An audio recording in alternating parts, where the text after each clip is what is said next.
मुंबई हायकोर्टानं कल्याण डोंबिवली महानगरपालिकेला चांगलंच खडसावलंय आणि लाखांपेक्षा अधिक बेकायदेशीर बांधकामं उभारू कशी दिली असा सवाल सुद्धा उच्च न्यायालयाकडनं कल्याण डोंबिवली महानगरपालिकेला विचारला गेलाय।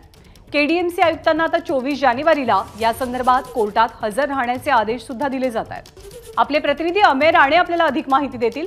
अमेय, कसं फटकारलंय केडीएमसीला उच्च न्यायालयानं अनधिकृत बांधकामांसंदर्भात?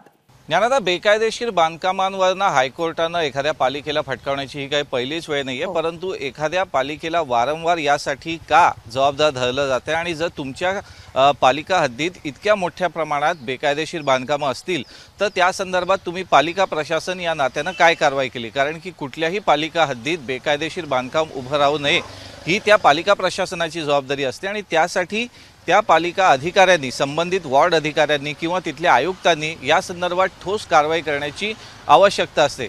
या विरोधात नागरिकांनी सातत्यानं मुंबई उच्च न्यायालयात किंवा तत्सम ठिकाणी दाद मागणं हे कितपत योग्य आहे या शब्दात सुद्धा हायकोर्टानं पालिकेची कानउपटणी केलेली आहे आणि या संदर्भात पुढच्या सुनावणीत या बेकायदेशीर बांधकामांची ज्या तक्रारी कोर्टापुढे आलेल्या आहेत त्या संदर्भात तुम्ही काय ठोस पावलं उचललीत किंवा त्यांच्या विरोधात काय कारवाई केलीत याचं स्पष्टीकरण पालिकेला देण्याचे निर्देश हायकोर्टानं दिलेले आहेत। ज्ञानदा, धन्यवाद अमेय या सगळ्या माहितीबद्दल। एबीपी माझा, उघडा डोळे बघा नीट।